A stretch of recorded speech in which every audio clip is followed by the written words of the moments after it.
ಈಗ ನಾನು ಹೇಳಲಿಕ್ಕೆ ಹೊರಟಿರುವಂತ ಸ್ಟೋರಿನ ಪ್ರತಿ ಮಹಿಳೆಯರು ನೋಡ್ಲೇಬೇಕು. ಯಾಕಂತೀರಾ, ನೀವೇನಾದ್ರೂ ಪ್ರತಿದಿನ ಅಡುಗೆ ಮಾಡ್ತಿದ್ರೆ ಬಿ ಕೇರ್ಫುಲ್ ಆಗಿರಿ. ಅದರಲ್ಲೂ ಅಡುಗೆ ಮಾಡುವಾಗ ಕುಕ್ಕರ್ ಬಳಸಬೇಕಾದ್ರೆ ಹುಷಾರ್. ಯಾಕಂದ್ರೆ ಬಳ್ಳಾರಿ ಜಿಲ್ಲೆ ಕಂಪ್ಲಿಯಲ್ಲಿನ ಶ್ರೀ ಪ್ರಭು ಸ್ವಾಮಿಗಳ ಕಲ್ಮಠ ಪ್ರೌಢಶಾಲೆಯಲ್ಲಿ ಅಡುಗೆ ಮಾಡುವಾಗ ಕುಕ್ಕರ್ ಸ್ಫೋಟವಾಗಿದೆ.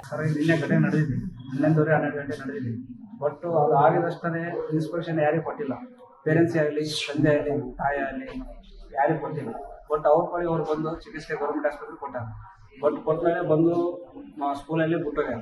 ಆಮೇಲೆ ತಿಳಿಸಿದ್ದಾರೆ ಪೇರೆಂಟ್ಸ್ ಹಿಂಗಾಗೈತೆ ಹಿಂಗಿಲ್ಲ ಅಂತೇಳಿ. ಬಟ್ ಅದು MIS ಇದು ಮಾಡಿಸ್ಬೇಕಾಗಿತ್ತು. ಅದೇನಾಯ್ತು ಅಂದ್ರೆ ಅವ್ರು ಮಾಡಿಸಿಲ್ಲ. ಅದಕ್ಕೋಸ್ಕರ ಇವಾಗ ಮಾಡಿಸ್ಬೇಕು, ನಾವು ಚಿಕಿತ್ಸೆ ಕೊಡ್ಬೇಕಂತ ಹೇಳ್ತಿದ್ವಿ. ಅವ್ರೇನಾದ್ರೆ ನಾವು ಎಷ್ಟು ದುಡ್ಡು ಕೊಡೋದ್ರೆ ಕೊಡ್ತೀವಿ.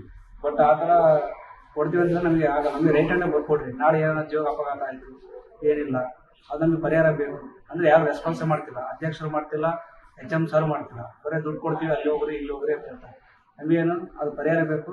ಅದು ಮುಂದುವರಿಕೆ ಏನಾಗುತ್ತೆ ಅದು ಆಗ್ಬೇಕಂತ ನಾನು ಅವರಿಗೆ ತಾಯಿ ಮಗ ಆಗ್ತೀವಿ. ತಮ್ಮ ಹೆಸರು?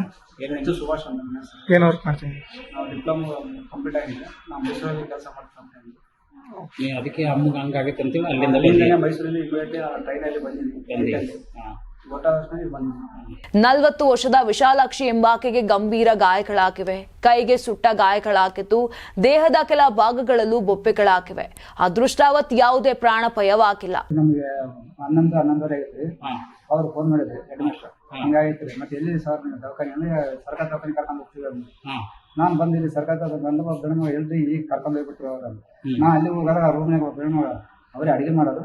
ಅದು ಕರ್ಕೊಂಡು ಸ್ವಲ್ಪ ಇದು ಮಲಮ್ ಗಿಲಮ್ಮ ಹಚ್ಚಿದ್ರು. ಏನಾಗೈತೆ ಅಂದ್ರೆ ಹಿಂಗಾಯ್ತು. ಅವ್ರು ಹೋಗಿದ್ರೆ ಭಾಳ ಆಗೈತೆ.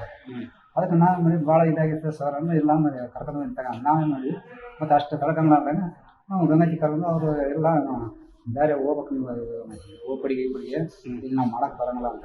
ಏನಾಗಿತ್ತು ಅಂತ ಹೇಳಿದ್ರು ಅವರು? ಅದೇ ಕುಕ್ಕರ್ ಬ್ಲಾಸ್ಟ್ ಆಗೈತೆ. ಅದಲ್ಲ, ಆಯಮ್ಮನಿಗೆ ಗಾಯ ಆಗೈತಲ್ಲ ಇವಾಗ? ಇಂದಲ್ಲಿ ಒಂದೇ ಗಾಯ ಆಗೈತೆ, ಭಾಳ ಆಗಿಲ್ಲ ಅಂತ ಹೇಳಿದ್ರು ಸರ್. ಅಲ್ಲ, ಈಗ ಬೇರೆ ದೊಡ್ಡ ಆಸ್ಪತ್ರೆಗೆ ಕರ್ಕೊಂಡು ಹೋಗ್ಬೇಕಂತ ಹೇಳಿದ್ರಲ್ಲ, ಯಾವ ಉದ್ದೇಶಕ್ಕೆ ಹೇಳಿದ್ರು? ಜಾಸ್ತಿ ಆಗೈತೆ ಅಂತ ಹೇಳಿದ್ರೆ ಕಡಿಮೆ ಆಗೈತೆ ಅಂತ? ಜಾಸ್ತಿ ಆಗೈತೆ, ಪ್ರಾಬ್ಲಮ್ ಭಾಳ ಆಗೈತ್ರಿ. ಅದು ದರ್ಶನ ಭಾಳ ಇದಾಗುತ್ತೆ. ಒಂದು 5-6 ದಿನ ದರ್ಶನ ಮಾಡಿದ್ರೆ ಇಲ್ಲಿ ಆಗಲ್ಲ, ಹೋಗ್ಬೇಕು ನೀವು ಹೋಗ್ರಿ ಅಂತ ಹೇಳ್ತಾರೆ. ಅದಕ್ಕೆ ಇವ್ರು ಕಳ್ಸಿಕೊಟ್ಟಿಲ್ಲ. ಇವರು ಕಳಿಸ್ತಾರೆ, ಹೋಗ್ರಿ ನೀವು ಅಂತಾರೆ. ನೀವೇ ಹೋಗ್ರಿ ಅಂತ? ನೀವು ಹೋಗ್ರಿ, ನಾವು ಯಾರು ಬರಕ್ತಾ ಇರಲಿಲ್ಲ. ಅವ್ರು ಬರ್ತಾರೆ, ನಾವು ಬರ್ತೀವಿ ಅಂದ್ರೆ ನನ್ನ ದುಡ್ಡು ನಮಗೇನು ನೀವು ಭಾಳ ನಮಗೆ ಇದಾಗೈತಲ್ಲ, ನಮಗೆ ಪರಿಹಾರ ಅಷ್ಟೇ ಕೊಟ್ರೆ ಅಂತ ನಾವು ಅಂದ್ರೆ ಟ್ರೀಟ್ಮೆಂಟ್ ಕೊಡ್ಸ್ಬೇಕು. ನಮ್ಗೆ ಹೆಚ್ಚಿನ ಟ್ರೀಟ್ಮೆಂಟ್ ಏನೈತೆ ವಾಸಿ ಆಗತಕ್ಕ ನಮಗೆ ಟ್ರೀಟ್ಮೆಂಟ್ ಮಾಡಿಸ್ಕೊಡ್ಬೇಕು. ಆಮೇಲೆ ಇವಾಗ ಕರ್ತವ್ಯಕ್ಕೆ ಮುಂದೆ ಹೋಗ್ತಾಳಲ್ಲ ಅಮ್ಮ, ಅಲ್ಲಿವರೆಗೆ ಸಂಬಳ ಹಾಕೊಡ್ಬೇಕಂತ ಕೇಳ್ತೀರಾ ಇಲ್ಲ ನೀವು? ಕೇಳ್ತೀವಿ, ಹೋದಲ್ಲ? ಈಗ ಸಂಬಳ ಹಾಕೊಡ್ಬೇಕಾಗಬೇಡ? ಇವಾಗ 2 ತಿಂಗಳು 3 ತಿಂಗಳು ಅದಕ್ಕೆ ನೀವೇನ್ ಮಾಡ್ತೀರಿ? ನೀವ್ ಹಾಕ್ಯಂತೀರಾ ಅಥವಾ ಅವ್ರು ಕೊಡ್ಬೇಕು? ಅವರೇ ನಮಗೆ ಎಷ್ಟು ಸಂಬಳ ಐತೆ ಅದ್ರ ಮಾಯವರಿಗೆ ಅದು ಸಂಬಳ ಹಾಕಿ ಕೊಡ್ಬೇಕು. ಅಡಿಗೆ ಮಾಡೋದು ಹೆಣ್ಮಕ್ಳ ಗಂಡನ? ನಮ್ಮ ಹೆಣ್ಮಕ್ಳು. ತಮ್ಮ ಹೆಸರೇನು? ನಮ್ಮ ಹೆಸರು ಲಿಂಗಪ್ಪ. ಎಲ್ಲಿ ವಾಸ ಮಾಡ್ತೀರಿ ನೀವು? ನಾವು ಆಲ್ರೆಡಿ ಶಾಲಾ ಆಡಳಿತ ಮಂಡಳಿಯವರು ತಕ್ಷಣ ಕ್ರಮ ಕೈಗೊಂಡು ಗಾಯಾಳುವನ್ನ ಸರ್ಕಾರಿ ಆಸ್ಪತ್ರೆಗೆ ದಾಖಲಿಸಿದ್ದಾರೆ. ಸ್ಥಳೀಯ ಪೊಲೀಸರು ಮತ್ತು ಆರೋಗ್ಯ ಇಲಾಖೆಯ ಸಿಬ್ಬಂದಿ ಘಟನೆಯ ಕುರಿತು ತನಿಖೆಯನ್ನ ನಡೆಸುತ್ತಿದ್ದಾರೆ.